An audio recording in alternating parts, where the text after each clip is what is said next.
Shalom saudaraku yang saya kasihi dalam Tuhan, salam sejahtera bagi kita semua.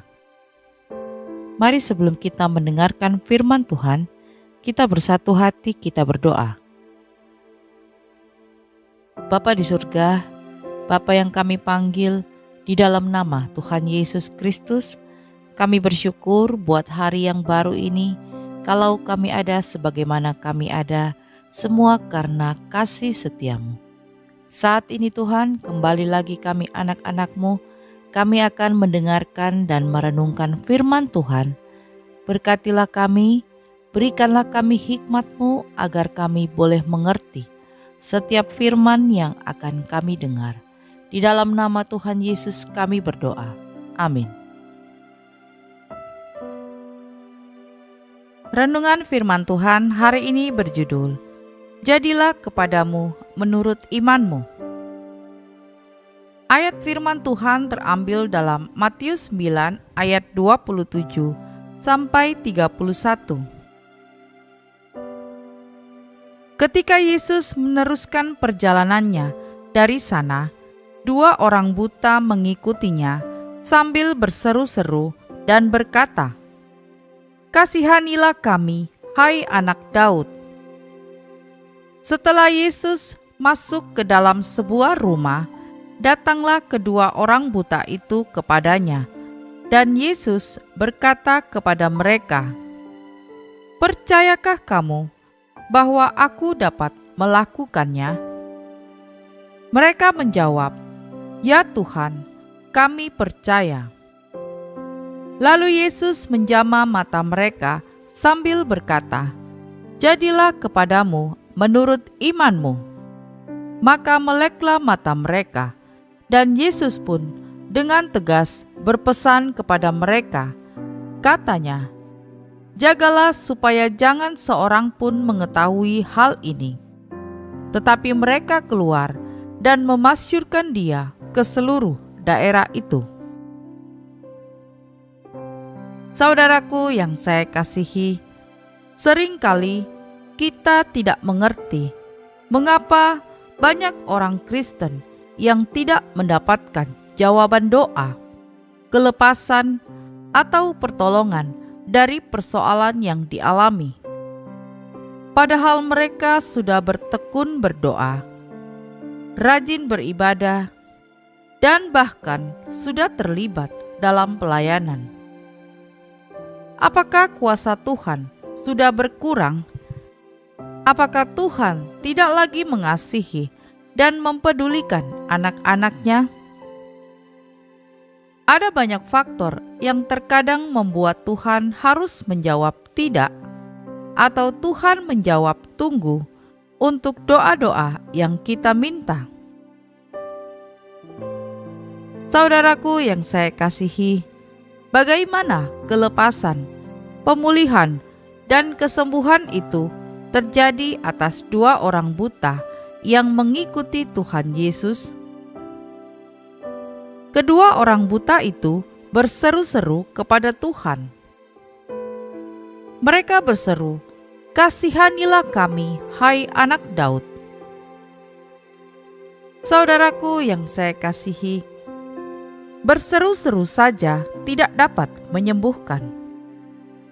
Jika berseru-seru dan berdoa saja dapat menolong dan memulihkan keadaan kita, pasti banyak orang yang sudah memperoleh jawaban atas doanya. Sebab Tuhan mengasihi semua orang dengan kasih yang sama. Lantas yang menjadi pertanyaan adalah, mengapa ada orang yang menerima jawaban, ada pula yang tidak? Apakah Tuhan pilih kasih? Tidak. Ada rahasia yang dapat membuka pintu surga untuk memberikan pertolongan kepada setiap kita yang memerlukannya. Dalam ayat yang ke-28 sampai 29 dikatakan di sana, setelah Yesus masuk ke dalam sebuah rumah, datanglah kedua orang buta itu kepadanya. Dan Yesus berkata kepada mereka, Percayakah kamu bahwa aku dapat melakukannya?" Mereka menjawab, "Ya Tuhan, kami percaya." Lalu Yesus menjamah mata mereka sambil berkata, "Jadilah kepadamu menurut imanmu." Jadi, jelas sekali Tuhan Yesus tidak berkata, "Jadilah kepadamu menurut iman orang lain." Tuhan bertindak untuk memberikan pertolongan, bukan tergantung kepada pendeta atau hamba Tuhan yang mendoakan, tetapi menurut ukuran iman kita masing-masing. Ketahuilah, tanpa didoakan oleh hamba Tuhan pun, jikalau kita mempunyai iman dan berpegang teguh kepada janji firman Tuhan, kita pasti memperoleh jawaban. Lukas 17 ayat 6. Jawab Tuhan, "Kalau sekiranya kamu mempunyai iman sebesar biji sesawi saja, kamu dapat berkata kepada pohon ara ini, 'Terbantunlah engkau dan tertanamlah di dalam laut,' dan ia akan taat kepadamu." Jadi saudaraku yang saya kasihi, selama kita masih ragu dan bimbang, pertolongan Tuhan takkan pernah kita peroleh. Mari, milikilah iman yang teguh, maka Tuhan akan bertindak dan berkata, "Jadilah padamu sesuai dengan imanmu." Amin. Kita berdoa. Bapa di surga, terima kasih untuk firman Tuhan hari ini. Ajarlah kami untuk dapat memiliki iman yang teguh, sehingga kami dapat melihat pertolongan-Mu. Terima kasih Tuhan untuk firman-Mu. Meteraikanlah firman-Mu dalam hati kami. Ya Bapa, kami bersyukur buat hari yang baru ini, buat nafas yang masih Engkau berikan bagi kami. Ajarlah kami untuk tidak menyia-nyiakan waktu yang Engkau beri. Pakailah hidup kami Tuhan, hanya untuk menyenangkan hati-Mu. Kami menyerahkan segala aktivitas kami ke dalam tangan-Mu. Berkatilah kami, baik kami sebagai suami, kami sebagai istri, kami sebagai anak, dan kami sebagai orang tua. Biarlah sepanjang hari ini kami boleh selalu ada dalam perlindungan kuasa-Mu.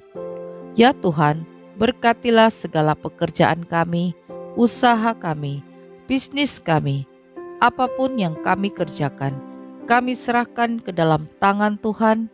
Kami percaya Engkau Allah yang akan membuat kami berhasil. Terima kasih Tuhan. Kiranya kasih Tuhan, sukacita, dan damai sejahtera dari Allah Bapa senantiasa boleh memenuhi setiap hati kami anak-anak-Mu. Di dalam nama Tuhan Yesus kami sudah berdoa dan mengucap syukur. Haleluya. Amin. Puji Tuhan, kita sudah berdoa pagi hari ini. Saya percaya kita sudah diberkati. Sampai berjumpa kembali dalam doa kita nanti. Selamat pagi. Selamat beraktivitas. Tuhan Yesus memberkati.